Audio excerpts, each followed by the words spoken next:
Hello and welcome back to another video. Today we're going to forget about the grammar side of this channel and we'll focus more on the history side of the channel. And I have had some requests for that. Seems as if there are two types of viewers, those who really like the grammar stuff and those who prefer more of the American culture, American history kind of stuff. So today will be all about American history. And it is one of my favorite topics of all time. I'm going to do a series on the American presidents. Today we'll cover the first five. They're big. The first five, they're all big ones. They're all considered part of the founding fathers, which is what we call in this country. You know, it was all men back then, all white men back then. But the people who started this country, came up with the rules, came up with the way we were to run this country for the next 200 years or so. I'm not sure why, but since I was about 6, the American presidents have been one of my favorite topics to study. When I was 6, my grandfather went to a restaurant and he brought me back, it's like a table mat. They put it on the table to serve your food, and when another customer leaves, they switch it out and give you another one. For whatever reason, this one had all of the American presidents. And at the time, I think we stopped with maybe Ronald Reagan or even Jimmy Carter, which I will cover in a future episode. But since then, I memorized the presidents. I've studied the presidents. I don't know why. Just kind of been an obsession with me over the years. I've read several books on presidents. It's crazy. So let's get right into it with our first president, maybe our most famous president, George Washington. I have talked about him in previous videos when I did something on President's Day, United States. But he is on our $1 bill. He served from 1789 until 1797, first, of course. And he is the only president who was elected unanimously. Unanimously. It's a big word. So unanimously, every vote in both elections that George Washington participated in went to him. Now, we don't directly elect our presidents. We have something called the Electoral College. If anybody would like me to go into more detail on that, I can. It's rather complicated, but basically every state gets a number of votes. My state, small state, Maine, we get 4 votes. But the Electoral College, whoever wins the state will get those votes, except my state. We do it a little bit differently. But every single vote in the Electoral College went to George Washington, both times he ran for president. That is unlikely to happen ever again. I won't say that it will never happen again, because what's going on in this world, I almost said country, it's all over the world, the coronavirus, I thought that could never be possible in modern era. But who knows?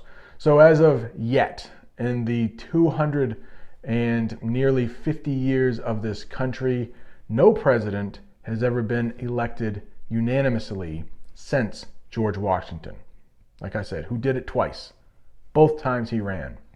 Another incredible thing about George Washington, there are many. I could do a whole video on George Washington, but he decided to run twice, and only twice. And he gave up his power, which was a huge thing in the world at the time. A world that was used to kings passing down their power to their sons or their daughters. This is one of the first times when an official, head of the country, said, I'm done. And so every president since George Washington until Franklin Roosevelt, talk about him later, about 150 years stopped. When they reached their 2 terms, which in the United States, as president, you can run twice. You can run for president twice, and each term you are elected to is 4 years. So you can serve a total of 8 years. 8 years. 8 years. Every president up until Franklin Roosevelt said, all right, I'm done. If they were elected to 2 terms because George Washington did it, they got out of it.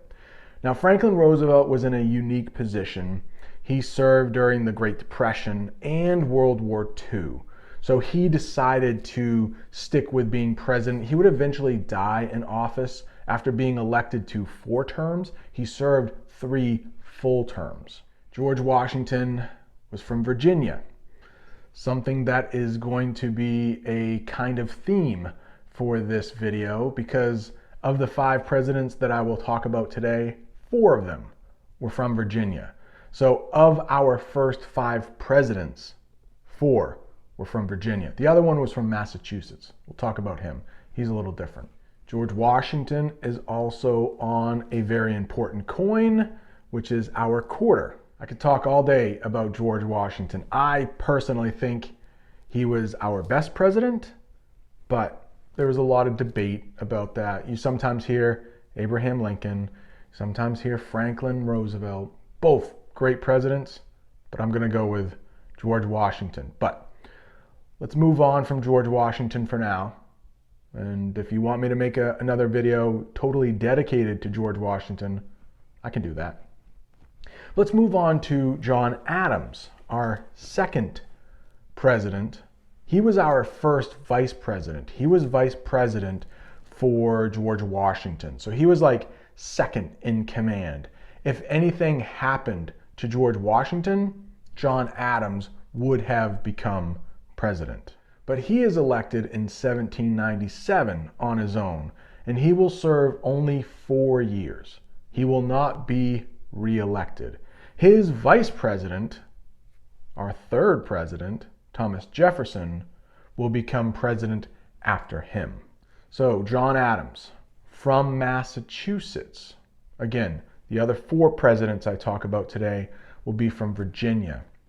He's also the only president of these first 5 to serve for only 4 years. He only served 1 term. And spoiler alert, in the next video, when I talk about the 6th president, his son, John Quincy Adams, will also become president.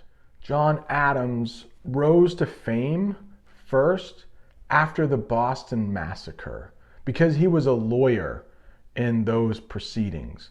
And if anybody would like me to talk more about the Boston Massacre, leave a comment. I can do a video on the Boston Massacre. Might be kind of interesting. While his job as president wasn't so successful, he is a very important founding father.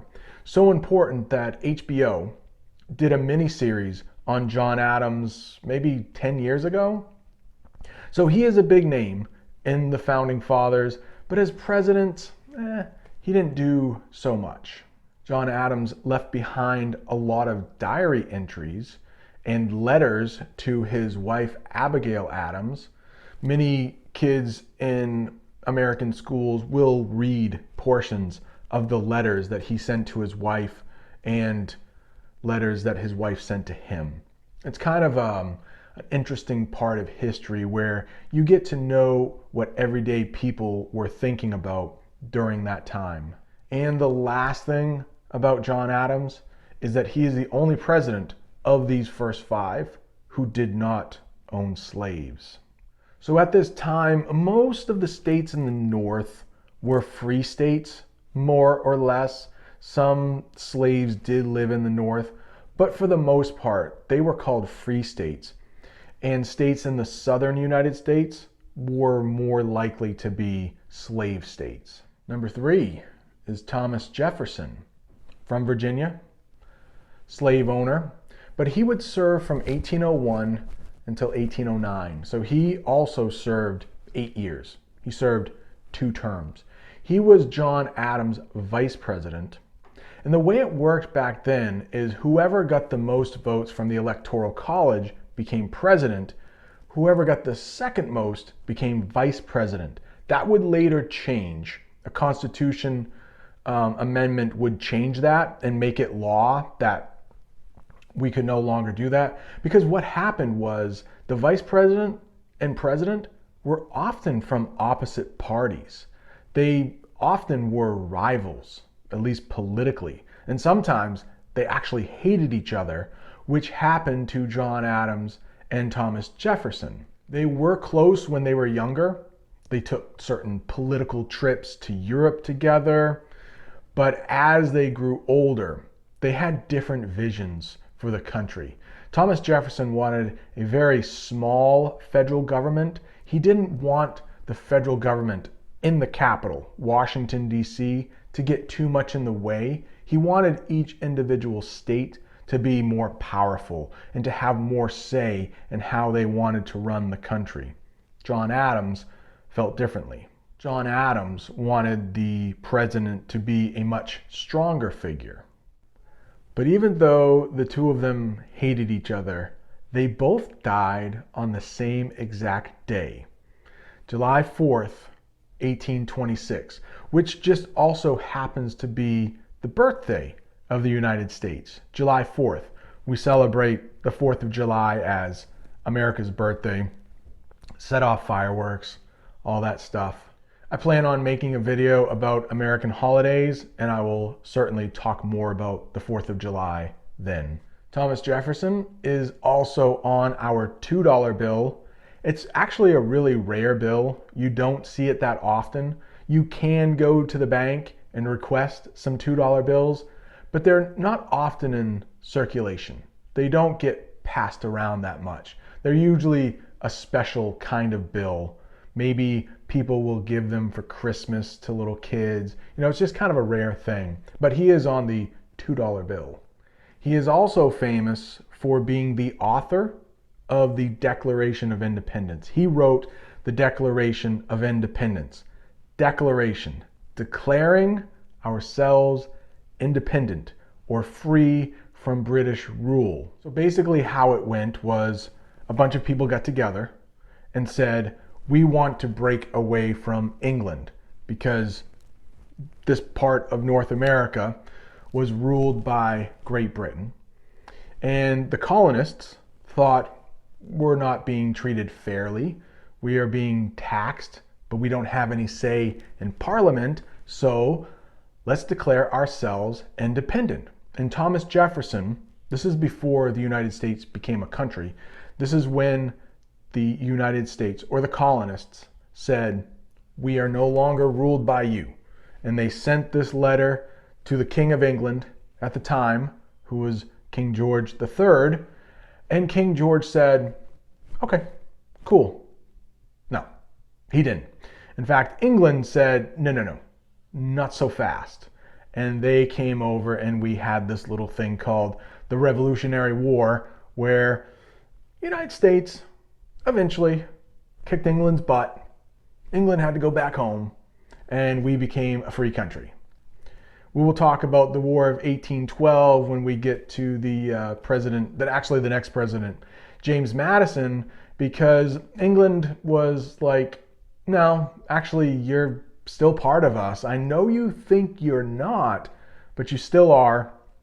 So the United States had to fight a second war of independence, and that is what we call the War of 1812. And that, I have mentioned this when I did the series on the US states and when I did the Maryland one, because it was during the War of 1812 that our national anthem, the Star-Spangled Banner, was written by Francis Scott Key during the War of 1812. But we're getting a little ahead of ourselves.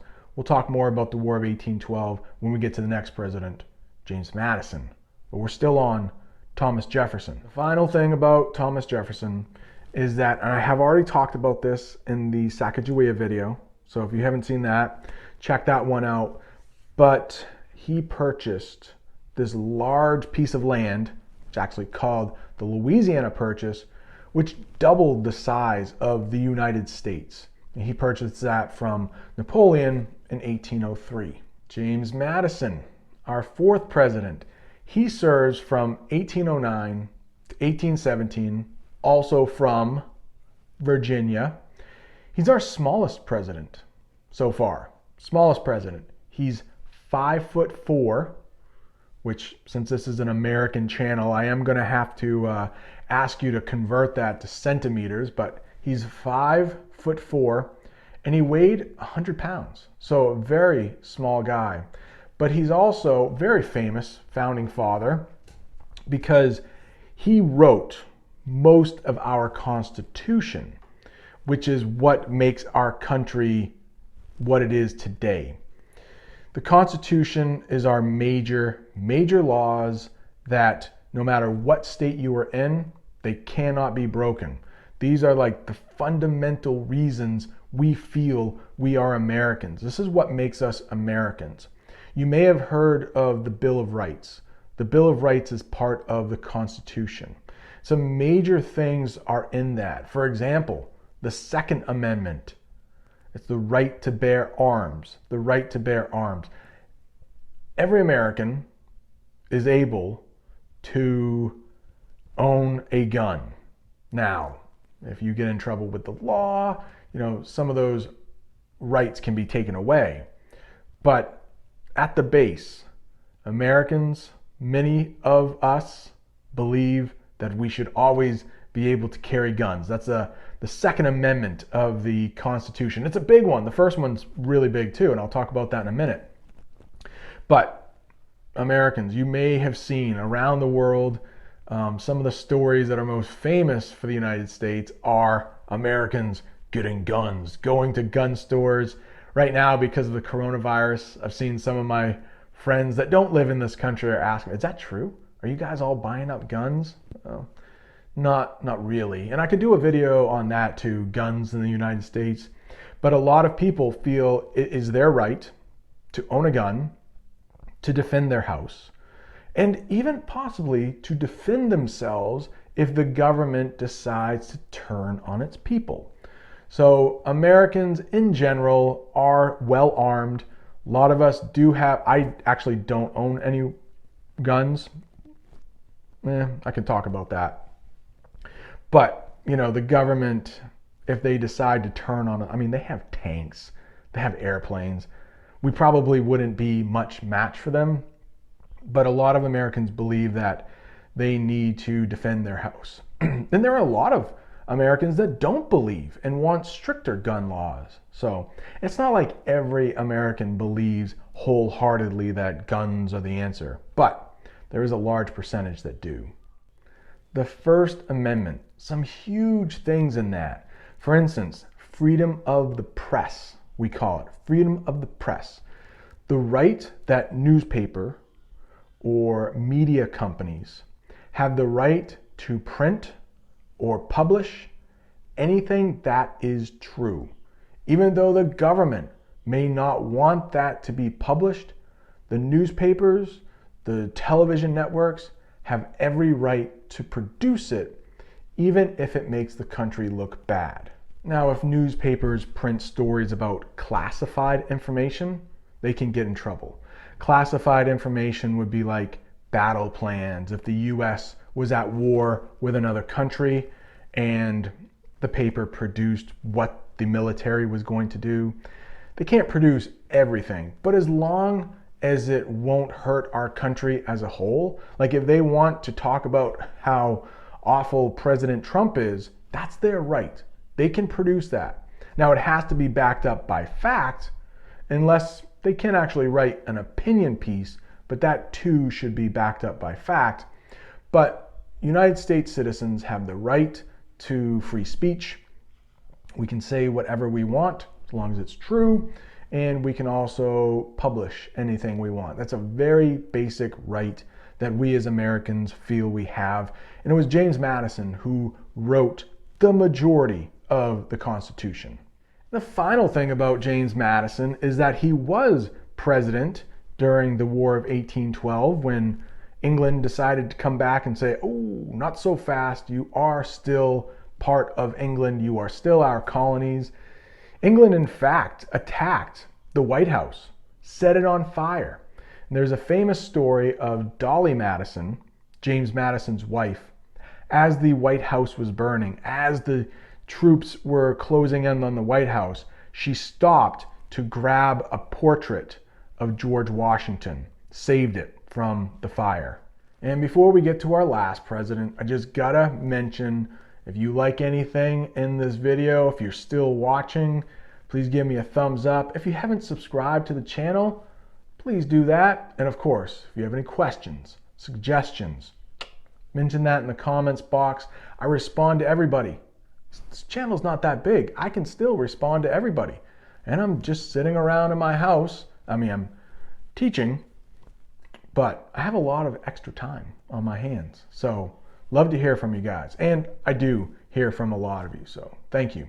Last one, James Monroe. He was our 5th president, of course, because I'm going in order. And he served from 1817 until 1825. So 200 years ago, he was our president.